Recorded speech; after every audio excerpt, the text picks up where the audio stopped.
What's up, internet? My name's Ori. Welcome back to the channel. If you're new here, hit that subscribe button. You like this video, hit that like button, hit that notification bell. You'll never miss a video. You'll never miss a stream. Today is Thursday, September 14th, day number 44 inside the Big Brother house. And oh boy, we got a lot to go over. From the episode last night to a wild day of live feeds. There's so much to go over, and it really has a lot of implications. Not just for tonight's eviction, but also the game moving forward. Plus, we know what the HOH competition is going to be, and it's going to be just a heck of a night of Big Brother. Before we get into the episode discussion and before we get into the live feed stuff, I just want to take a moment, because I know at the end of every video, I thank you guys, and not everybody makes it to the end. Completely understand that. But I just wanted to take this moment to once again, just let you guys all know how incredibly grateful I am for each and every one of you. Still, the idea that even one person is watching these silly videos that I make every morning, talking about Big Brother, kind of blows my mind. And something really incredible happened the other day. In fact, it came today and happened today. I was aware of it for about 2 days now, but how quick it got here is amazing. I have this thing called Throne. If you guys don't know, it's this website where you can actually like buy things off a wish list. I hardly ever promote it here. I literally don't even know if I've ever even said it on the channel. I don't even know if there's a link down there. I will put one down there just for you to check it out, because it's an interesting site nonetheless. And it's kind of cool because even if there were things that you thought like, oh, Ori, I can't get this for you, but I think you would like this thing, you can suggest it and I can put it on the wish list. And even just the idea of like, oh, you could easily share links to products and stuff like that you think that I might be interested in. And one of the things you can do is you can actually purchase things. You can purchase gifts for me. In fact, you guys have seen the John hat I wear that was gotten off the Throne. The time I did the Hot Ones Hot Sauce Challenge over on the 12-hour stream, which ended up being the finale for Big Brother Canon of 11. Oh boy, I'm going to be doing another 12-hour stream at some point soon, and I'm going to probably do the hot sauce again, but I'm going to have to limit that. That was a lot. But it's got a lot of really cool stuff that you can do, and I've gotten some really interesting things from there already. But one of you have found this link. They want to remain anonymous, so I will do that, but they actually reached out, confirmed who they were by other means as well. And what I'm about to show you guys is very fitting to arrive on a day like today, because I was up for eviction, guys. I was on the block. I was nominated. But I ain't going anywhere because I have the golden power of veto. Yes, I now have my very own power of veto. And it comes from someone who watches these videos. Someone who appreciated what I did here so much that they took the time to actually go out and get this for me. It's amazing. I seriously cannot thank you guys enough for all the support, and by no means am I saying, oh, go out. Just the fact that somebody took the time and the effort to think, oh, I want to do this for him because of the thing he makes on the internet, just completely blows my mind. And it's amazing. The quality of this thing, like, I don't know if it will pick up on the microphone, probably not. It's solid metal, like it's heavy duty, and the quality is amazing. It says, I get it on camera, right? It says Big Brother, it kind of engraved on there, completely mirrored, so super shiny. You guys kind of see my notes there, but it's absolutely amazing. And yeah, I now have my very own power of veto. Simply amazing. Thank you so much once again. The person who did buy this for me, you know who you are. I know who you are. And I just want to thank you again so much. If you guys do want to check out the link, it is in the description down below, along with my Twitch, Twitter, Discord, Kick. Definitely check out the Discord as well. We've been having a lot of fun over there chatting, especially kind of it's almost like live as things are happening on the live feeds. And yesterday was a nuts one. But enough of all the mushy like thank you stuff. Let's jump into actual discussion of the show. So We had the episode last night. It was a 2-hour long episode. In fact, actually, I wish I could use the power of veto on one of the hours from last night, because it did not need to be a 2-hour episode.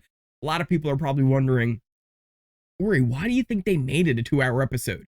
I'll tell you right now, probably the writer's strike. There's just not that much content out there for them to air and fill. They're going to be starting to air Yellowstone, which is a Paramount Plus show. I actually haven't watched Yellowstone before, but I hear really good things about it. Might check it out. But they're going to be airing that now on CBS because they just don't have other things to air, with Survivor not premiering for another couple of days. Still got to do my cast assessment for that. And then actually there was another thing I have to do with Survivor, so I got to check that out as well. There's a lot going on, but not so much going on for the scripted content for CBS. So I feel like they just did this 2 hours to fill time on their schedule because they don't really have anything else to show. And man, if you could feel it, you could feel it watching this episode. It felt like it dragged on, especially that second hour. It was mainly filled with filler stuff and also the punishments from the veto competition, and just really was kind of a slog to get through. But we do have some interesting things to talk about. We saw how Cameron really wanted to pull off the backdoor of Cirie and was trying to get Jared along with it, trying to get not just Jared, but really kind of a lot of people on board. Jared in particular, though, he was the one who ended up being his main target to try and be like, oh, we should use this veto. We should get her out. Even before that, we saw the veto picks when Jared was picked. And Felicia, oh man, poor Felicia. She goes, oh, when she saw Jared picked, she was like, this is great. He's like my son in the house. Problem is, he's the actual son of somebody else in the house, and he's trying to protect her. I thought it was a really interesting twist on the classic at this point. I guess you can call it classic. We've had it for enough seasons now where it feels like it's become a staple of the show. Bowl arena, where you spin around, you toss the ball up the ramp. I think I still like the older version of bowl arena more, but one of the things I love is when they really are not afraid to experiment with the competitions, try something new, try something a little bit different. And I kind of like the little bit of a change of pace with this one.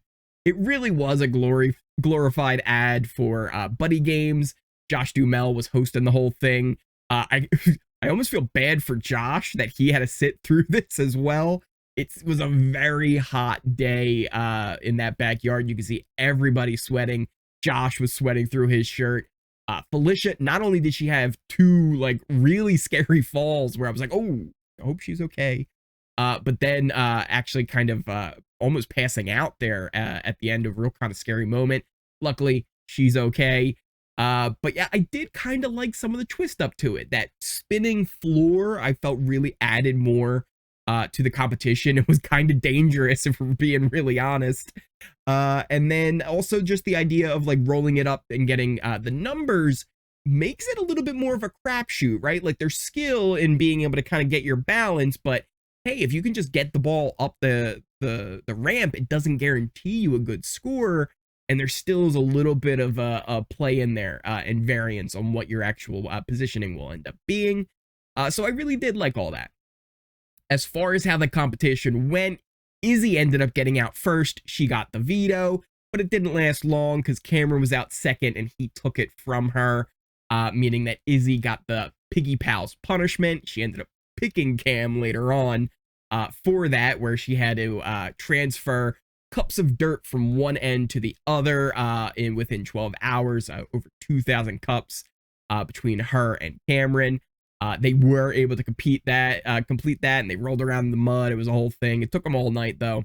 Out third was Felicia, and she takes the veto from Cameron, which means Cameron actually ended up with a European vacation. We talked about on the live feed update when we heard about this, that it would be really interesting to see if Red and him would go to Europe. I think it would be a fun time to watch them travel around Europe and rekindle their relationship.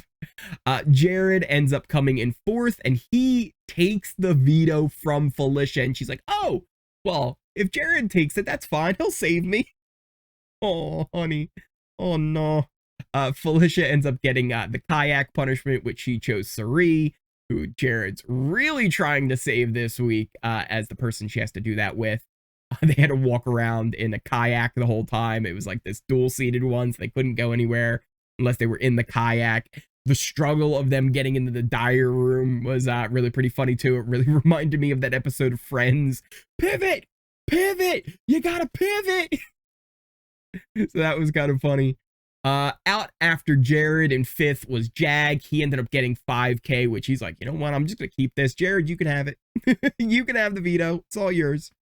Matt, he ends up winning the whole thing.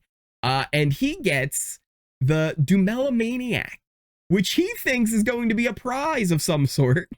That he gets to hang out with Josh Duhamel. Take selfies with him all day. Here, it's just a cardboard cutout of him. He had a whole outfit he had to wear, taking all these selfies. So it was quite fun. And Matt ended up being a good sport about it, having fun with it. But he doesn't take the veto, meaning that Jared ends up walking away with the golden power of veto. So cool that I have a prop now to do that with. Other than that, though, the episode was tons of filler with the punishments, just random conversations that really went nowhere. Jared doesn't use the veto because he doesn't want to backdoor his mom, which is still just the weirdest thing to say. But yeah, that is how the episode went. Really didn't have to have that second hour, but we ended up having to sit through it. Now let's talk about the live feeds, because oh boy, it was a show. So we talked about late yesterday night, there was this convo with Matt, Jag, Cory, and America. And they were kind of putting all the pieces together. And they were saying how they really got to stick together, no more leaking information. If the 4 of them come together, they can look out for each other moving forward. Jag was really starting to get the idea that Cirie and Jared are not people to be trusted. And Matt wasn't 100% sold. He was kind of still believing like, hey, I think the 7 deadly sins can be a viable option. Meanwhile, Cory and America plan to drop the bomb that they know about the 7 deadly sins if they needed to and if things kind of escalated tomorrow. And they didn't actually end up being like a leak where Matt or Jag ended up ratting them out, which I think actually made Cory and America feel even more comfortable with them, the fact that they weren't hearing anything about it. But there were a few things that did happen, which kind of made things go a little bit crazy. We started off really early with America telling not only Cameron on purpose, but also accidentally by mistake telling Mimi that Felicia wouldn't be going or that Felicia would be going and that they didn't have the numbers to keep her like they agreed to last night. They all kind of said like, hey, we're going to keep Izzy and keep things the same. And America, she really likes to make sure like people know. Like she's like, if we know, like let's just tell them. Like, why are we hiding things? Why are we hiding things? Because there's certain people in the house that don't want everybody to know this information that they're voting them out. And she apparently actually, I think, told Felicia outright as well. I didn't see this or even hear her say it until later. She ended up apologizing to Felicia, saying how she, she was sorry that, you found out like this. And I don't know if that's just from Mimi necessarily telling Felicia, which I would assume Mimi would have. But that was a big thing. There were people were upset with America for telling Mimi in the first place. Izzy, Cirie, and Jared. When I say people, those are the people that were upset about it. Nobody else seemed to be upset about it.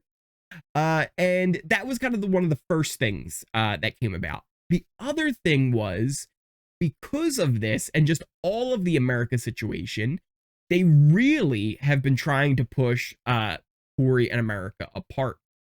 Cirie, Jared, and Izzy all feel that like America's not somebody to be trusted, and they like Cory's. They kind of want to keep him close, and if he's close to America, it's somebody that is then harder for them to control. Now, Izzy may have made a bit of an overstep here, and when I say maybe, definitely, when she full on suggested to Cory, like, hey, I think you guys should sleep in separate beds. you should break up with each other. Like, not, you didn't say break up, but she's like, you should distance, right? Like, you should, you know, be more careful. Don't sleep in the same bed, which did not really go over well.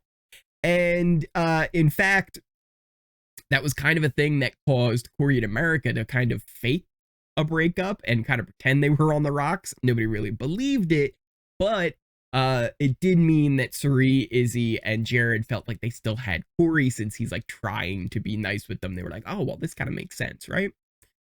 Other than that, though, there was something else that really kind of got the ball rolling with this whole idea. Cameron had a conversation with Jag, and in that conversation, he started to say things, you know, about Jared before, like prior to this, on different things that, you know, Jared had said and done. And it got to the point where finally it started to click with Jag, like, oh yeah, like, you know what, wait a minute. Jared didn't want to use the power of veto because he thought Cirie was going up. But he was telling me he didn't want to use the power of veto because he thought it was me going up. But if you told him it was Cirie, why would he tell me that it was me?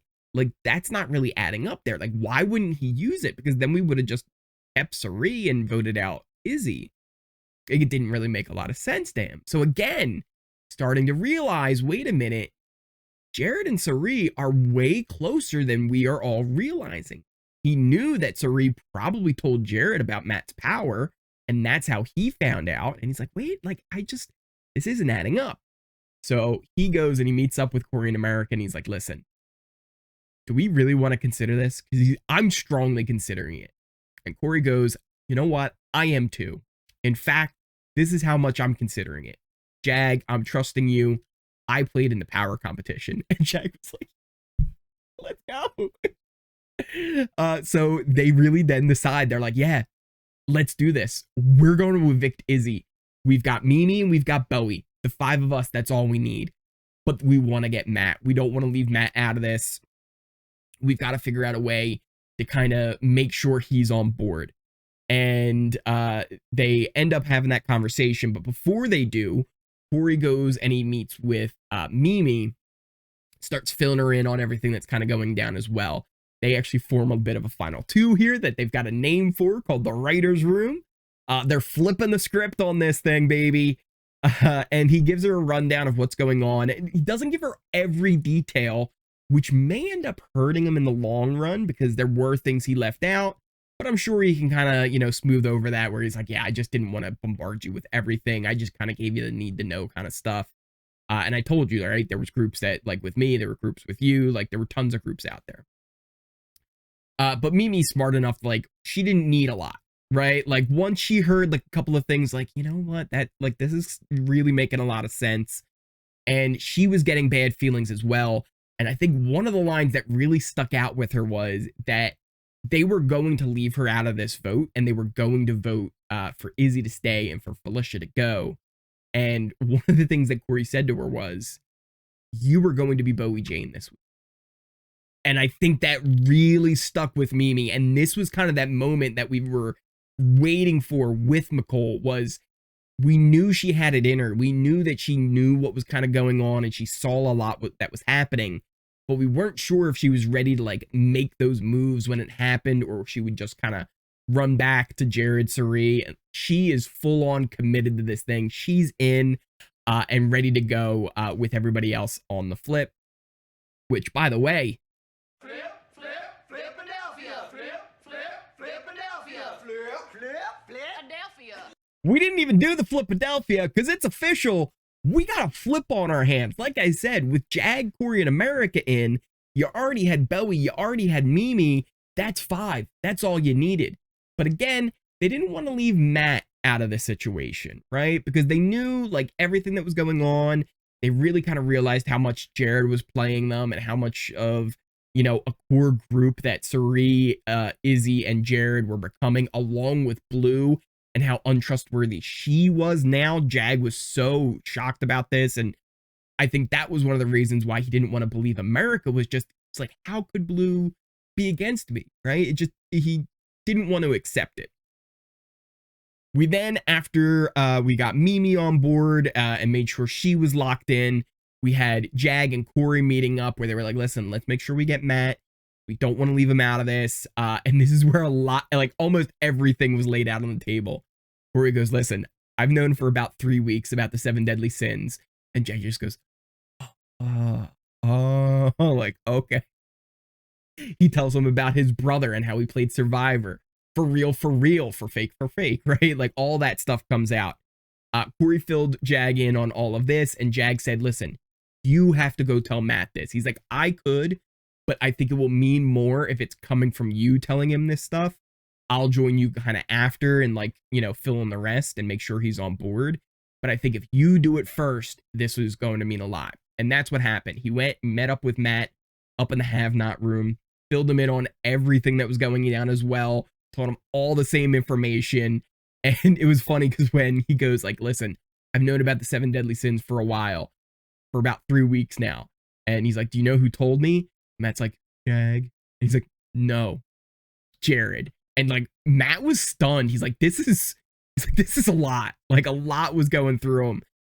Jag ends up coming on in and he's like, dude, like F the 7 deadly sins. Like we're done with them. And they all kind of meet up there. They lock it in. Cory's like, listen, I'm going to let you guys be, keep talking. And Jag kind of finished the job of making sure that Matt was fully on board, which he is. There were lots of meetings of different pairs of them. They went and they were filling in Bowie more, that this was all a go. They actually ended up filling Cameron and letting him know what was happening too. But I want to be very clear with this. They are not including Cameron in their 6. In fact, what we can do here, we can pull up our voting chart for this week. And I think it was a very good thing I put this together the other day because we now have our 6 on one side, 3 on the other, which is what I expect the vote to be tomorrow, though there is some indication that maybe some other stuff's happening. But I think overall, the 3 on that side are going to keep their votes for Izzy, unless they say to her, like, listen, I think we have to go and vote with the House just to hide things, because that could happen as well. But we'll get into that a little bit deeper. But you can see here how things are kind of shaping up. You've got the 6. Technically, Felicia would be outside of the 6. They didn't really inform her. But Cameron definitely is aware of the plan, but nobody trusts him. Nobody wants to work with him, and he will basically be used almost as a tool to try and get out Jared next week, right? If he were to win veto, they would want to make sure that, you know, they have an option. Maybe Cameron could be an option, but I think more so it's if Jared were able to survive, it would be nice to have Cameron on their side because he's still going to go after people like Jared, Cirie, and Blue, and not that core 6 that we have there. And even in that 6, the other core is Jag, Matt, Cory, and America, but there are like interesting little pairings because you've got Matt and Bowie who have a really good connection, Cory and Mimi who have a really interesting connection, as well as Jag and Mimi, and also America and Mimi, right? Because America was, you know, going to Mimi and accidentally leaked it to her, which I don't necessarily think was an accident. She said, you know, she's like, I messed up, but I think maybe she wanted to let Mimi in on it because it was going to be better if she knew about what was happening. Even if they ended up voting out Izzy, like, it's good that America would go to Mimi and let her know, like, hey, I don't think the votes are there. Because, again, that's what she tried to do with Jag.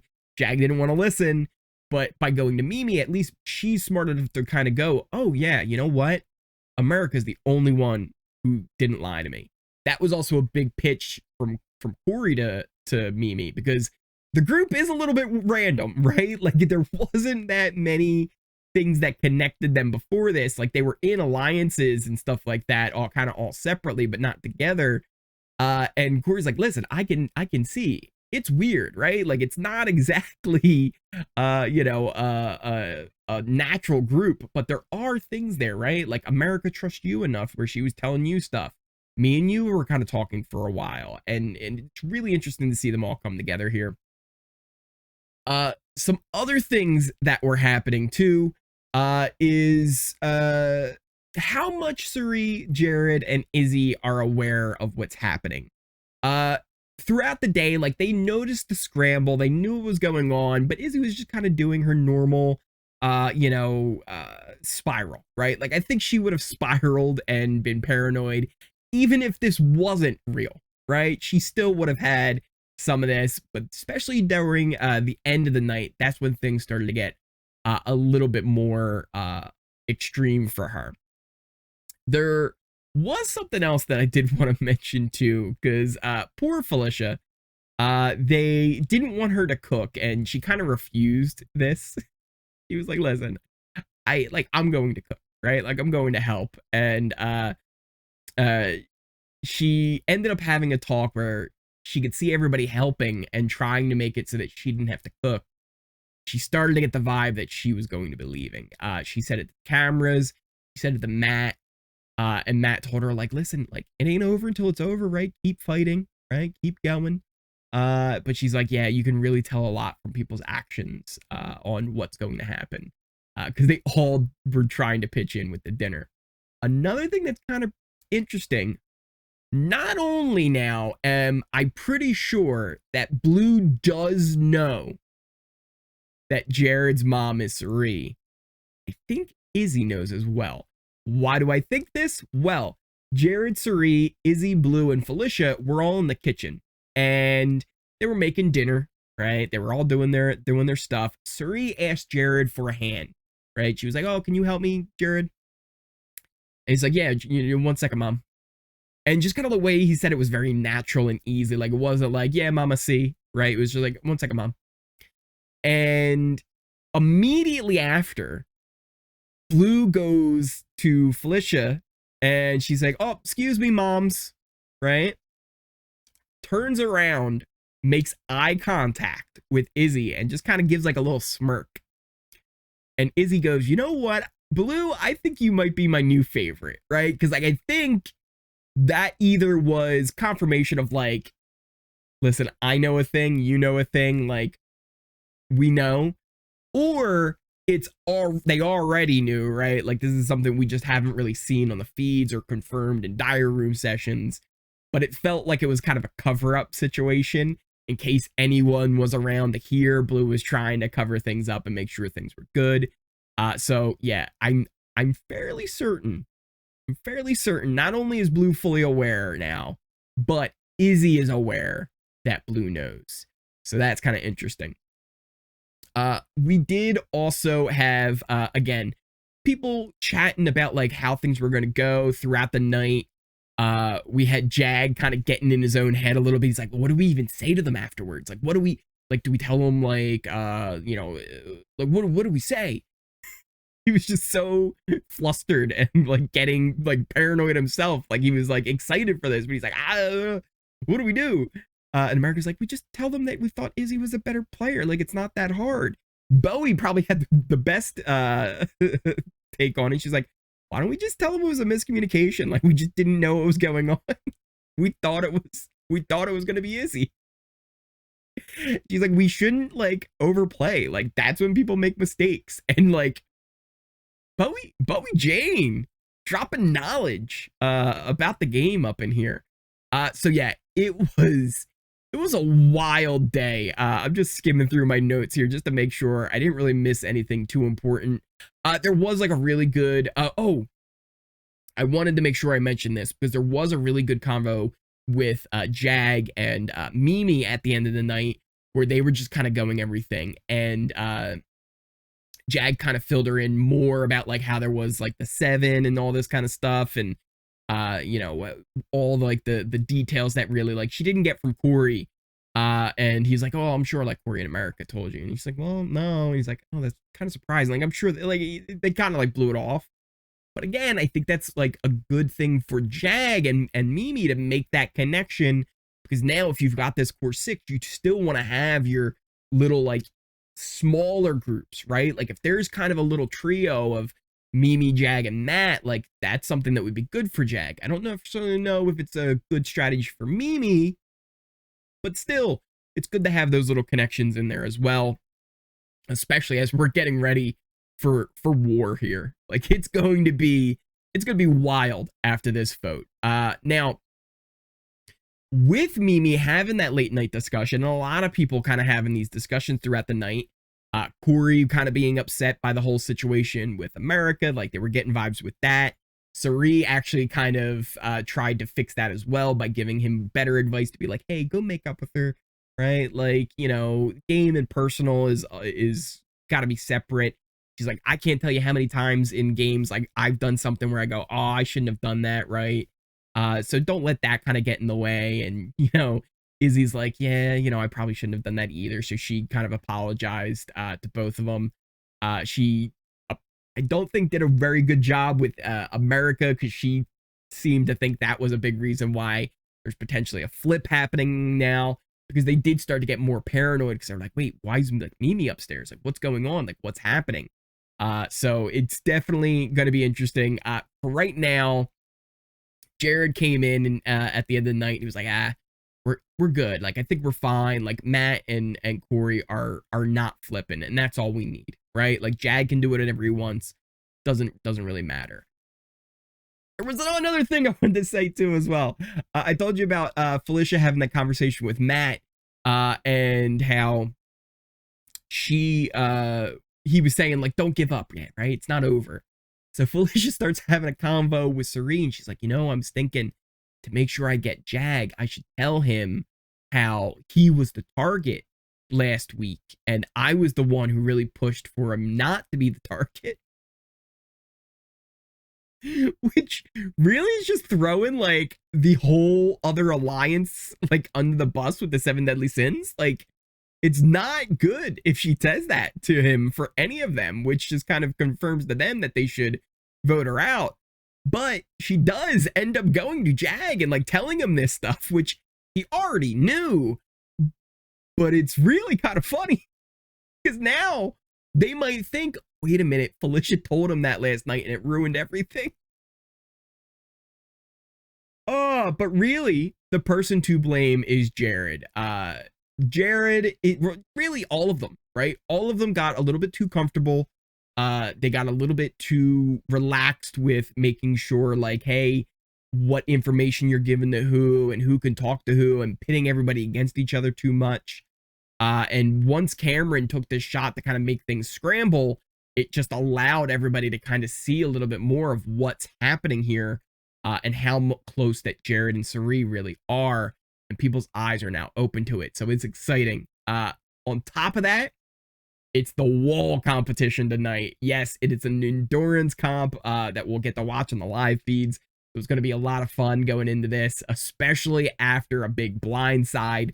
The wall is a great competition for this. It should be the start of jury as well, where there could be some kind of twist with that. Julie teased something about jury being affected. But again, that could just be like the announcement that jury starts, or maybe there's something else going on with jury, or just the idea that there's going to be a jury battle back, which I still 100% believe there will be a jury battle back, just because of the way the timing works out. There's not going to be a double eviction if we don't do that. So, what do you guys think of everything that's been going down? Yesterday was wild. The episode, not so much. Thank you guys all so much for watching. If you are new here, hit that subscribe button. You like this video, hit that like button, hit that notification bell. You'll never miss a video. You'll never miss a stream. Check out the links to all my socials in the description down below. Pinned comment. You can check out things like my Twitch, Kick, Twitter, Discord. The Discord's been a lot of fun, like I said. Also, I'll put the throne link down there, because once again, I simply cannot believe that I've gotten to the point where people care that much, where they would be like, hey, yeah, let's send him a gift. That was completely wild.